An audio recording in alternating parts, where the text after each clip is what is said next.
नमस्कार प्यारे मित्रों, मैं महाप्रसाद अवस्थी आप सभी लोगों का अपने चैनल पर स्वागत करता हूं। और आज 12 दिसंबर सन 2024 को अर्धवार्षिक परीक्षा हो गई है, जिसमें कक्षा 9वीं 10वीं 11वीं और 12वीं के संस्कृत विषय का पेपर हुआ है। आज हम कक्षा 10वीं और 9वीं के संस्कृत विषय के विकल्पों पर विश्लेषण करेंगे। तो इसमें है निर्देशाः, कुछ निर्देश दिए गए हैं कि सर्वे प्रश्नाः अनिवार्याः सन्ति, सभी प्रश्न अनिवार्य हैं।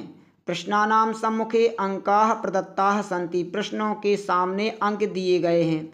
सर्वेषां प्रश्नानाम् उत्तराणि संस्कृत भाषायां देयानि, सभी प्रश्नों के उत्तर संस्कृत भाषा में ही देना है।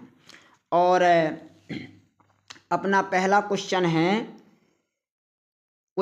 उचितम विकल्पम चित्वा लिखत, यानी हमें उचित विकल्प चुन करके लिखना है। तो पहले में है कि फल शब्दस्य द्वितीय एक वचनस्य रूपम भवति, फल शब्द के द्वितीय विभक्ति के एक वचन का रूप होता है। तो ये जो है फलम है, ये प्रथमा और द्वितीय में यही बनता है। तो प्रथमा में यही फलम बनता है और द्वितीय में भी फलम बनता है, तो ये हमारा सही है। और फलानी बनता है प्रथमा विभक्ति और द्वितीय विभक्ति के बहुवचन में, और ये फले बनता है सप्तमी विभक्ति में और प्रथमा और द्वितीय के द्विवचन में। और ये फलाभ्याम हमारी तृतीया विभक्ति, चतुर्थी विभक्ति, पंचमी विभक्ति के द्विवचन में बनता है। तो पूछा जो गया है कि फल शब्द की द्वितीय विभक्ति का एक वचन पूछा गया है, तो हमने लगा दिया फलम। अब आते हैं दूसरे में कि छात्रैः इति पदे वचनम अस्ति, यानी छात्रैः में कौन सा वचन है। तो हमारा जो होता है छात्रेण छात्राभ्याम छात्रैः, ये यानी बहुवचन का है, ये हमारा ये वाला सही हो जाएगा, बाकी ये नहीं है। अब आते हैं प्रश्न क्रमांक तीसरे में। तो प्रश्न क्रमांक तीसरा है अधोलिखितेषु चतुर्थी विभक्ति युक्तम पदम अस्ति, नीचे लिखे शब्दों में चतुर्थी विभक्ति से युक्त पद कौन है। तो रामम में द्वितीय विभक्ति है एक वचन, और रामः में प्रथमा विभक्ति एक वचनम, रामाय में चतुर्थी विभक्ति एक वचन है, यानी ये सही है। और रामात में जो है पंचमी विभक्ति का एक वचन है, तो हमारा रामाय सही हो गया। अब आते हैं प्रश्न क्रमांक पहले के पांचवें में। तो पांचवें में है अहम इति पदे इति पदे, पदे यानी शब्द में पुरुषः अस्ति, पुरुष है। कौन सा पुरुष है। तो मध्यम पुरुष में बनते हैं त्वम युवाम यूयम, प्रथम पुरुष में बनता है सह तौ ते, और उत्तम पुरुष में बनता है अहम आवाम वयम। तो ये अहम हमारे उत्तम पुरुष के एक वचन में बनता है, यानी ये सही हो गया। अब आते हैं कि अश्वः शीघ्रम धावति इत्यस्मिन् पदे अव्ययम अस्ति, इसमें अव्यय ढूंढना है। तो अश्व तो हो गया संज्ञा और धावती हो गई क्रिया और शीघ्रम हो गया हमारा अव्यय, तो ये लिखा है, ये हमारा सही हो जाएगा। अब है अधोलिखितेषु अव्यय पदम नास्ति, नीचे लिखे शब्दों में अव्यय पद नहीं है। तो देखो अधोलिखितेषु अव्यय पदम नास्ति, तो यदा अव्यय है, यदा माने जब, कदा माने कब, तदा माने तब, और रमा हमारा एक शब्द है, तो ये शब्द रूप है, तो ये हमारा सही हो जाएगा।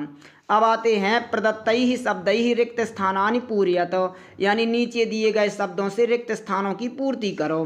तो ये है अभवत इत्यस्मिन् पदे वचनम अस्ति, इसमें कौन सा वचन है। तो ये देखो इसमें केवल ये वचन यहीं भर लिखा है, तो यही हो सकता है, तो ये हमारा सही है एक वचनम। अब आते हैं प्रथम पुरुषस्य लोट लकारस्य रूपम अस्ति, प्रथम पुरुष के लोट लकार का रूप कौन है। तो इसमें केवल से जो है धातु रूप केवल एक ही दिया गया है, तो बिल्कुल ढूंढना सरल है, ये पठतु हो जाएगा हमारे दूसरे नंबर का सही। अब आते हैं गच्छति इत्यस्मिन् पदे लकारः अस्ति, गच्छति में कौन सा लकार है। तो देखो केवल लकार यहाँ एक ही लिखी है, तो यही हो सकती है, तो तीसरा हमारा लट लकार हो जाएगा गच्छति में। अब है पिबन्ति इत्यस्मिन् पदे धातु, तो इसमें केवल देखो धातु एक ही दी गई है पा, तो ये हमारा जो है चौथे नंबर का सही हो जाएगा, पिबन्ति में पा धातु है। अब है अनुभव पदे उपसर्गः अस्ति, तो उपसर्ग हमेशा शब्द के पहले जुड़ते हैं, यानी पूर्व में। तो देखो अनु है, तो यहाँ लिखा है, तो ये हमारा पांचवा सही हो जाएगा। अब छठवां है छठवां है निर्वाण रूपम पदे इति पदे उपसर्ग हस्ति। निर्वाण रूपम में कौन सा उपसर्ग है? तो देखो ये शेष बचा निर, तो ये हमारा जो है छठवां वाला सही हो गया, इसमें निर है। अब हमें लिखने का तरीका कैसा करना है? तो देखो लिखने के तरीके को हम बताते हैं कि हमें सबसे पहले क्या करना है, हमें डालना है प्रश्न क्रमांक 1 और फिर लिख देना उत्तराणी। उत्तराणी क्यों लिख रहे हैं? क्योंकि अगर हम प्रश्न क्रमांक 1 में बहुत सारे हैं क्वेश्चन, 1 2 3 4 5 6, इसलिए अगर 1 होता तो उत्तरम और 2 होते तो उत्तरे और बहुत सारे देना है तो उत्तराणी हमने लिख दिया।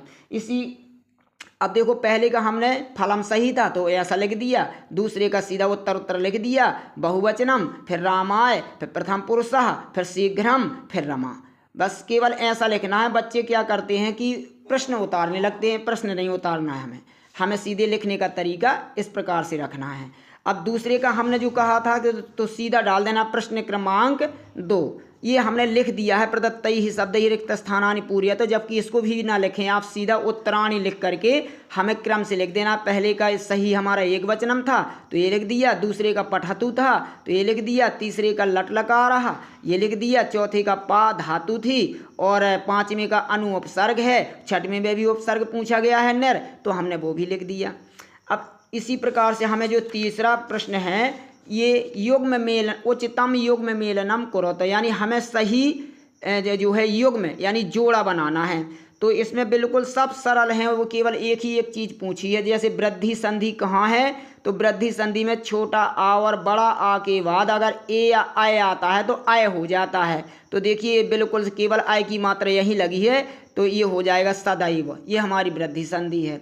अब ये पूछ रहा है द्वंद्व समास उदाहरणम, तो द्वंद्व समास केवल इसमें द्वितीय विभक्ति जहाँ लगी हो समझ लो वही हमारा द्वंद्व समास है। तो कहीं हमारी द्वितीय विभक्ति नहीं लगी, केवल पितरऊ में लगी है, तो ये हमारा द्वंद्व समास हो जाएगा। अब है महा प्लस ईसह महेशः, यानी छोटा आ या बड़ा आ के बाद छोटी ई या बड़ी ई आती है तो ए हो जाता है, तो ए की मात्रा केवल एक ही जगह लगी है, ये हो गया महेशः। महा प्लस ईसह बराबर महेशः। अब है व्यंजन संधि, तो व्यंजन संधि कौन है इसमें? तो हमारे 1 2 3 निपट गए। अब हमें व्यंजन संधि ढूंढना है, तो व्यंजन संधि केवल एक ही जगह है, ये है जगत प्लस ईसह बराबर जगदीशः, ये हमारी व्यंजन संधि हो गई। अब हमारा लास्ट का बचा दिगु समास, तो दिगु समास में हमेशा पहला पद संख्यावाची होता है। तो देखो इसमें 5 संख्या है, तो ये हमारा दिगु समास हो गया कि दिगु समास से उदाहरणम पंचरत्नम, ये हो गया हमारा दिगु समास। अब इसके लिखने का तरीका सीधा सीधा बिल्कुल सरल है। हम लिखेंगे प्रश्न क्रमांक 3 और डाल देंगे उत्तराणी, बस ऐसा डाल दिया और सीधे उनके सामने सामने ही सही सही लिखना पड़ता है। जैसे वृद्धि स्वर संधि सदैव, द्वंद्व समासः पितरौ और महा प्लस ईसः महेशः, कर्मधारय समासः महाराजा और व्यंजन संधि जगदीशः, दिगु समासः पंचरत्नम, पंचानाम रत्नानाम समाहारः इति पंचरत्नम, और इसी प्रकार से महान चासौ राजा महाराजा। तो ये हमारे हो गए प्रश्न क्रमांक 3 के उत्तर। अब आते हैं प्रश्न क्रमांक 4 में। तो प्रश्न क्रमांक 4 के उत्तर जैसे पूछा है इन्होंने कि अतिथि केन प्रबुद्धः, तो अतिथि किसके द्वारा समझ गया? तो उसने जैसी अतिथि वो सोया हुआ था तो उसने पैरों की ध्वनि सुन ली थी, इसलिए जो है वो समझ गया था कि कोई आ रहा है। तो यहाँ इसका उत्तर हो जाएगा पाद ध्वनिना। क्या हो जाएगा? पाद ध्वनिना। ये इसका उत्तर हो गया पाद ध्वनिना। अब जो है इस महाराजा कई दुरावस्थाम प्राप्तः, वनराजा कई दुरावस्थाम प्राप्तः, यानी वनराज किन के द्वारा दुरावस्था को प्राप्त हुआ है यानी प्रताड़ित हुआ। तो सीधा सीधा हो जाएगा तुच्छ जीवैः, तुच्छ जीवैः, ये हो गया हमारा जीवैः, ये इसका उत्तर हो जाएगा।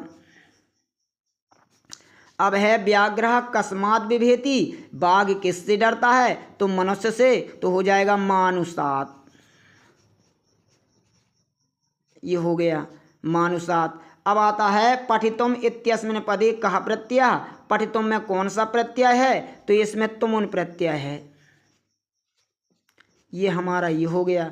अब पूछ रहा है कत्वा प्रत्ययस्य एकम उदाहरणम लिखा, तो कत्वा प्रत्यय का एक उदाहरण लिखना है। इसको हम अक्त्वा भी बोलते हैं, तो हम कोई भी लिख दें, जैसे गत्वा लिख दिया, गत्वा, पठित्वा, वदित्वा, हसित्वा, कुछ भी हो जाएगा, ये हो गया।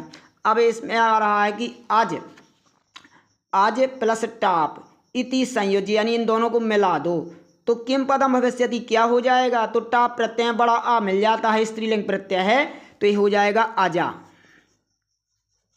ऐसा लिखने का तरीका कैसा है, लिखने का तरीका सीधा हम डालेंगे प्रश्न क्रमांक 4 और लिख देंगे उत्तराणी। तो पहले का पादध्वनिना, दूसरे का तुच्छ जीवई, तीसरे का मानुषात, चौथे का तुमुन, पांचवें का पठित्वा या गत्वा और छठवें का अजा। ये हमारे लिखने का तरीका है, हमें प्रश्न नहीं उतारना है। अब आते हैं प्रश्न क्रमांक 5 में। पूछ रहा है शुद्ध वाक्या नाम समक्षम आम, अगर सही वाक्य है तो सही आम लिख देना है, आम माने हाँ। अशुद्ध वाक्या नाम समक्षम ना इति लिखा, तो अगर गलत है तो ना लिख देना है। तो इसमें है क्रुद्धा सिंह गर्जति, यानी क्रोधित शेर जो है गर्जना करता है।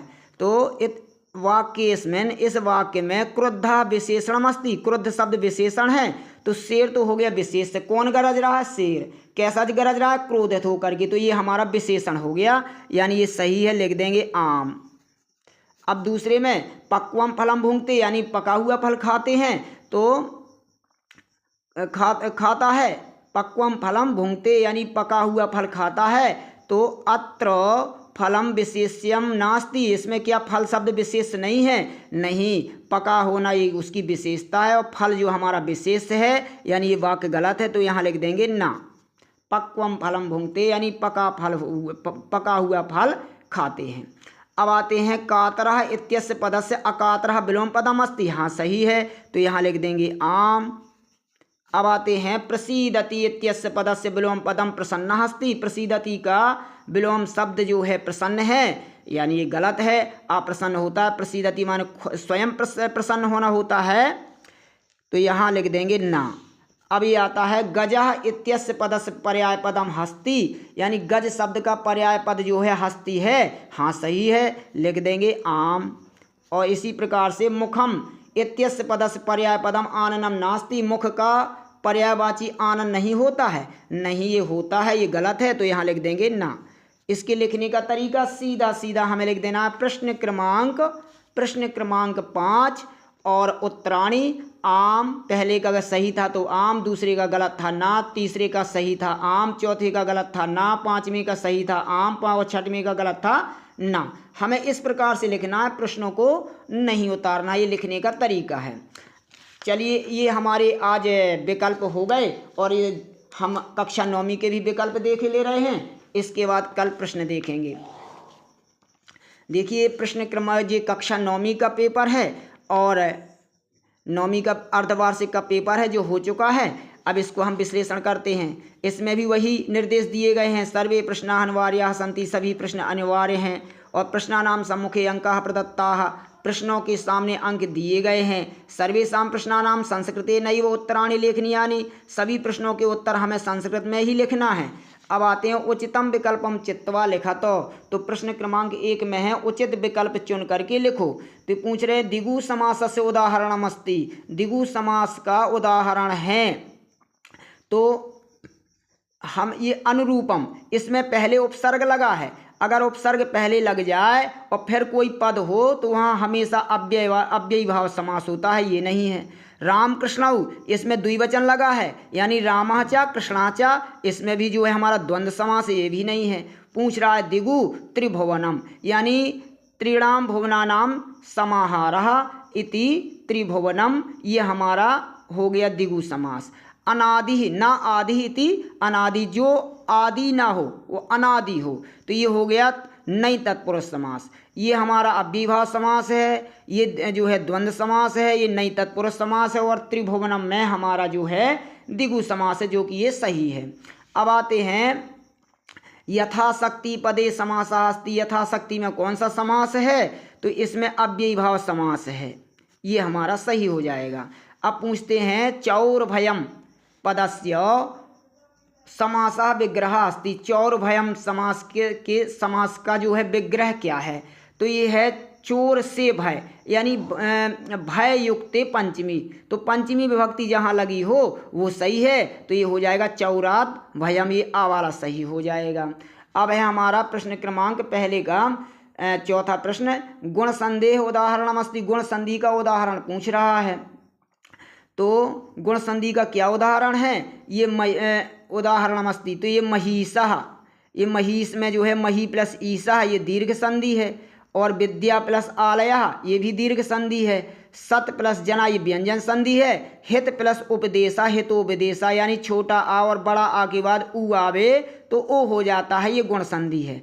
ऊ का ओ हो गया, ये गुण संधि हो गई हितोपदेशा में। अब ममैव पदे संधि अस्ति।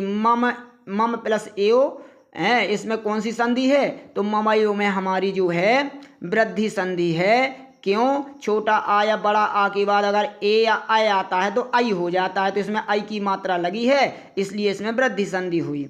अब आते हैं पुस्तकालय पदस्य संधि विच्छेदः अस्ति। पुस्तकालय पद में कौन सी संधि है, उसका विच्छेद करना है। तो पुस्तकालय में तो हमारा इसमें लिखा है देखो पुस्तका, ये गलत है, प्लस लयः ये गलत हो गया। अब है पुस्तकः प्लस लयः, यहाँ विसर्ग हैं जो कि गलत है। यहाँ पुस्तक प्लस आलयः ये हमारा सही है। ये पुस्त प्लस कालयः ये भी हमारा गलत है। तो पुस्तक प्लस आलयः इसका सही हो जाएगा। अब आते हैं प्रश्न क्रमांक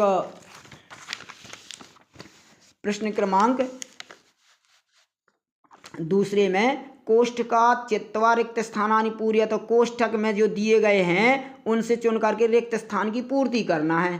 तो इसमें है तृतीया विभक्ते एक वचनम रूपम भवति, यानी तृतीया विभक्ति के एक वचन में क्या बनता है? तो इसमें बनता है रामेण, ये हमारा सही हो जाएगा रामेण।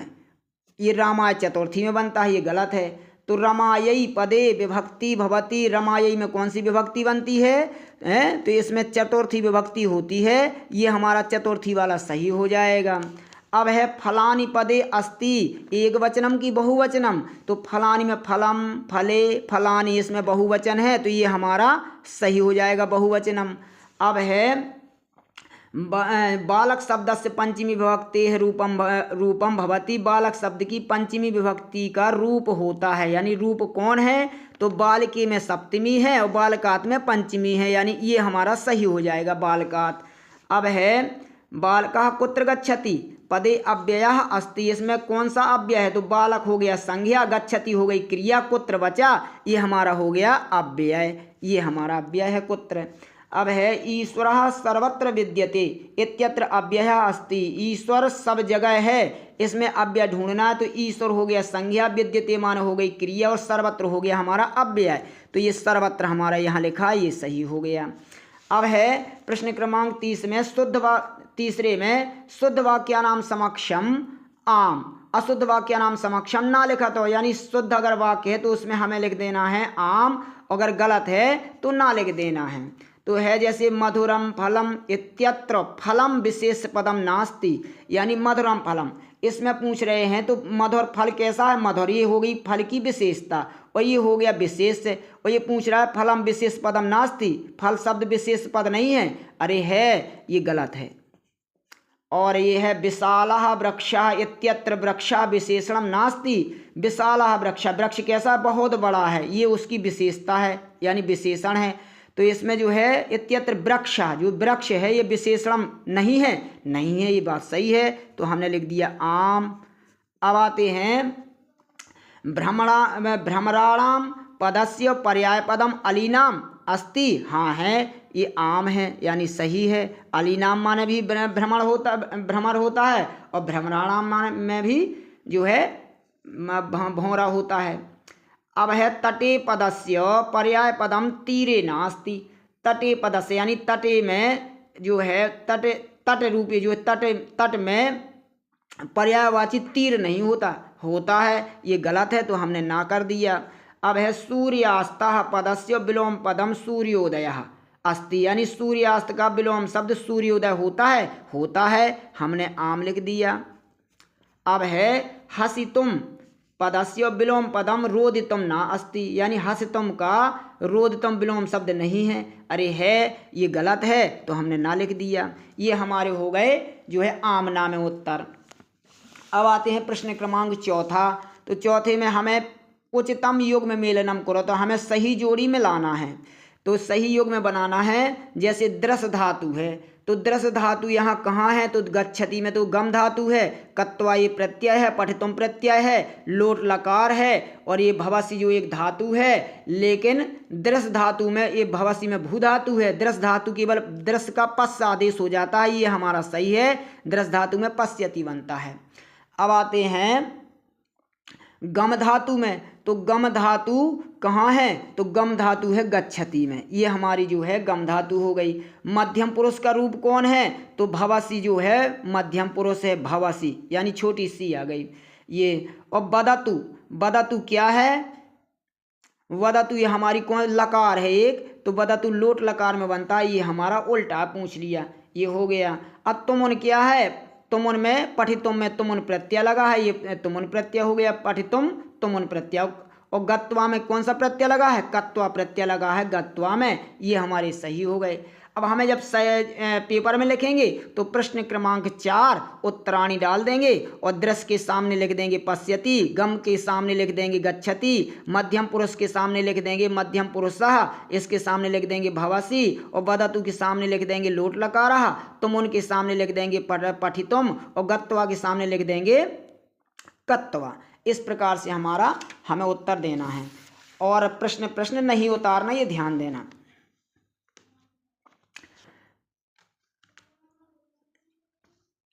अब देखो ये है एक पदे उत्तरम लिखा, तो एक पद में हमें उत्तर देना है। जैसे अनुगच्छति पदे उपसर्ग अस्ति, अनुगच्छति में कौन सा उपसर्ग है, तो अनुगच्छति में अनु उपसर्ग है। ये हमारा सीधा सीधा प्रश्न क्रमांक 5 डाल करके ये लिख करके सीधा अनु लिख देना है। और अत्याचारः पदे उपसर्ग अस्ति, अत्याचार में कौन सा उपसर्ग है, तो इसमें अति उपसर्ग है, और ई का या हो जाता है, यण संधि होकर के अत्याचार बना। और ये तुला कीदृशी भवेत, वो तुला कीदृशी आसीत, यानी तराजू कैसी थी, तो लोहमयम, यहाँ हो जाएगा लौहमयम। ये हमारा प्रश्न पूछा गया है। आयत लोचना कास्ति, तो आयत लोच बड़े बड़े नेत्रों वाली कौन थी, तो आयत लोचना सीता अस्ति, सीता की थी। तो आसीत यहाँ होना चाहिए कि आयत लोचना का आसीत, यानी आयत लोचना बड़े नेत्रों वाली कौन थी, तो यहाँ आसीत होना चाहिए था, तो सीता, यहाँ सीता लिख देना है। इसके अजात शत्रु अजात शिशु कुत्र सुरक्षिता तिष्ठति, यानी जिसने जन्म ही नहीं लिया ऐसा वाला कहाँ सुरक्षित होता है, तो यहाँ उत्तर में लिख देना है हमें मातृगर्भे, यानी माँ के गर्भ में। अब श्रवणीयम पदे प्रत्यय अस्ति, श्रवणीयम में कौन सा प्रत्यय है, तो श्रवणीयम में हमारा जो है अनियर प्रत्यय है, ये हमारा हो गया। अब ये हमने आज कक्षा 9वीं के और 10वीं के विकल्पों को देखा है। 10वीं के विकल्पों पेपर को देखते समय हमने किस प्रकार से लिखना है इसको भी जाना, और अगले वीडियो में हम जितने प्रश्न हैं उन प्रश्नों को लेकर के आएंगे। तब तक के लिए नमस्कार।